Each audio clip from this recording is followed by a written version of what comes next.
Why Divorce Day matters, stories behind the statistics. They call it Divorce Day, the first working Monday of January. It's the day when family lawyers' phones start ringing off the hook.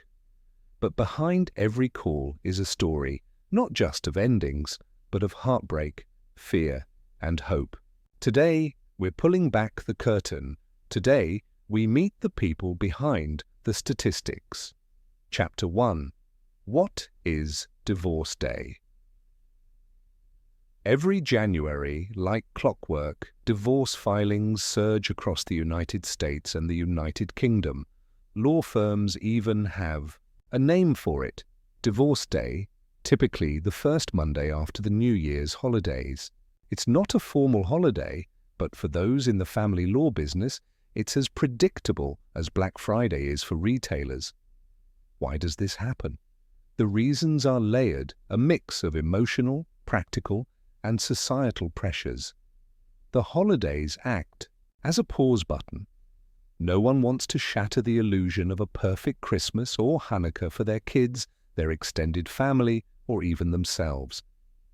The new year, however, brings resolutions, a time for deep self-reflection. For many, it's the moment they finally admit, "I can't live like this anymore." Financially, end-of-year bonuses often provide the cash needed to cover legal fees or secure a new place to live. But Divorce Day isn't just about numbers or trends. It's about people, their pain, their courage, and the quiet decisions that lead them to that first Monday in January. These are the stories that matter. Chapter 2. The silent decisions made in December. Claire was 42, a mother of 2 teenage boys, and married for 18 years. She sat at her dining room table on Christmas Eve, surrounded by the clinking of wine glasses and the laughter of friends. Her husband Tom was telling a story about their last vacation, his arm casually draped over the back of her chair. To everyone else, they were the picture of a stable, happy couple. But Claire's smile was a mask. "I realized I had been pretending too. For years," she told me later, her voice steady but laced with regret. "I smiled for the guests, for the kids, for appearances. But inside, I was already gone." Claire had known for months that her marriage was over. The emotional distance between her and Tom had grown into a chasm. Small slights had turned into silent resentment, and their conversations had dwindled to logistics. Who was picking up the kids? Who was paying the bills? She stayed for the boys, for the stability of their suburban life in Maryland, for the fear of what leaving would mean. But that Christmas Eve, as she watched Tom laugh and charm their guests, something clicked. She couldn't do it anymore. She didn't say a word that night. She didn't want to ruin the holidays for her sons, Ethan and Liam, who were 16 and 14. Instead, she waited until January the 2nd, the first business day of the new year, to call a lawyer. It wasn't because she wanted to delay, it was because she didn't want Christmas to be forever tainted for her children. Claire's story isn't unique. December is often a month of silent decisions, when people weigh their options in the quiet moments between holiday chaos. They sit through family dinners, exchange gifts, and post smiling photos on social media, all while planning an exit they can't yet voice. Chapter 3. The myth of the sudden divorce. From the outside, Divorce Day can seem shocking. How can someone just wake up and decide to leave after New Year's, people ask, as if marriages dissolve in a single moment of clarity. But real life isn't a courtroom drama with dramatic revelations and sudden betrayals. The divorces that finalize in January are often years in the making. Take Claire and Tom. Their marriage didn't crumble overnight. It eroded slowly through years of unspoken frustrations. Tom's late nights at the office, which Claire initially chalked up to ambition, became a pattern she couldn't ignore. She felt like a single parent, managing the boys' schedules while Tom drifted further into his own world. Meanwhile, Tom felt unappreciated, resentful that Claire seemed to prioritize the kids over him. They stopped fighting because they stopped caring enough to fight. They lived parallel lives under the same roof, sharing a bed, but not a life. Divorce Day isn't when marriages break. It's when silent suffering finally speaks. For many, the decision to file in January is the culmination of months or even years of internal debate. It's the moment they stop pretending to themselves, to their spouse, to the world. Chapter 4. Financial Traps and Divorce. Timing: Robert was 55, a senior accountant in Chicago, married for 30 years to his college sweetheart Diane. He knew he wanted out for over a year, but he stayed. Not out of love, not out of hope, but out of necessity. "I couldn't afford a separate apartment before," he said, his voice tinged with frustration. "I literally couldn't leave her until I had the cash. Money, or the lack of it, traps people in bad marriages longer than love ever could." Robert and Diane's marriage had been unraveling for a decade. They argued over everything: money, retirement plans, even how to load the dishwasher. Diane's spending habits drove Robert up the wall, while Diane felt Robert was emotionally unavailable, more married to his spreadsheets than to her. They stayed together because splitting up was too expensive. Chicago's high cost of living meant Robert couldn't afford to move out without a financial cushion. That cushion came in January, when his end-of-year bonus hit his bank account. It wasn't a fortune, but it was enough to cover a deposit on a small apartment and the initial retainer for a divorce lawyer. Robert filed on January the 6th, the first Monday of the new year. For him, Divorce Day wasn't about emotional clarity. It was about cold, hard cash. This financial reality is a key driver of Divorce Day. End-of-year bonuses, tax refunds, or even holiday savings give people the means to act on decisions they've been postponing. Divorce isn't just an emotional event, it's an economic one. Chapter 5. Why January Feels Safe. January carries a unique psychological weight. It's a clean slate, a new calendar year, a fresh start. For many, it's an emotional deadline they set for themselves in the quiet of their own minds. If I'm still this unhappy after the holidays, I'm leaving. The holidays are a pressure cooker. Couples who are already struggling often put on a brave face for family gatherings, hoping the festive spirit will rekindle something. When it doesn't, the new year feels like permission to act. The myth of a fresh start fuels Divorce Day, not because people are cruel, but because they're desperate to survive. For Claire, January felt like the only time she could make a move without unraveling her son's world. "I told myself, if I can get through Christmas and still feel this way, I'll do it," she said. And I did. January felt safe, somehow. Like the world was starting over, and I could too. Robert, too, saw January as a turning point.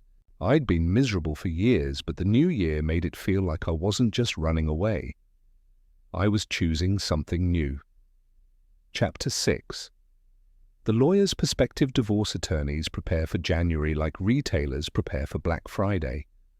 Some law firms staff extra phone lines to handle the influx of calls. Others run targeted ads with slogans like "New Year, New You," or "Start Fresh in 2025. It's a grim kind of opportunism, but it reflects the reality of the demand. Sarah Mitchell, a family lawyer in London, has seen Divorce Day up close for 15 years. "It's not just about paperwork," she told me. "It's crisis counseling. It's witnessing people at their rawest." Her office in Bloomsbury sees a 30% spike in consultations every January, and she's learned to recognize the patterns. The clients who cry through their first meeting, the ones who are steely and determined, the ones who seem numb, as if they're sleepwalking through the end of their marriage. Every client is different, but they all have one thing in common, Sarah said. They're scared. Even the ones who are sure they're doing the right thing, they're terrified of what comes next. Behind every call to a lawyer's office on divorce day is a story of panic, guilt, or quiet determination. For some, it's the first time they've said the word divorce out loud. For others, it's the final step in a plan they've been crafting for months. Chapter 7. The emotional aftershock filing. For divorce in January doesn't mean the pain is over. Often, it's just beginning. The act of signing papers or hiring a lawyer can feel like a release, but it's rarely the empowering moment pop culture makes it out to be. For Claire, the day she filed was a blur of paperwork and tears. It wasn't empowering at first, she said. It felt like grief. It felt like failure. She spent weeks second-guessing herself, wondering if she could have tried harder, if she was selfish for wanting more than a loveless marriage.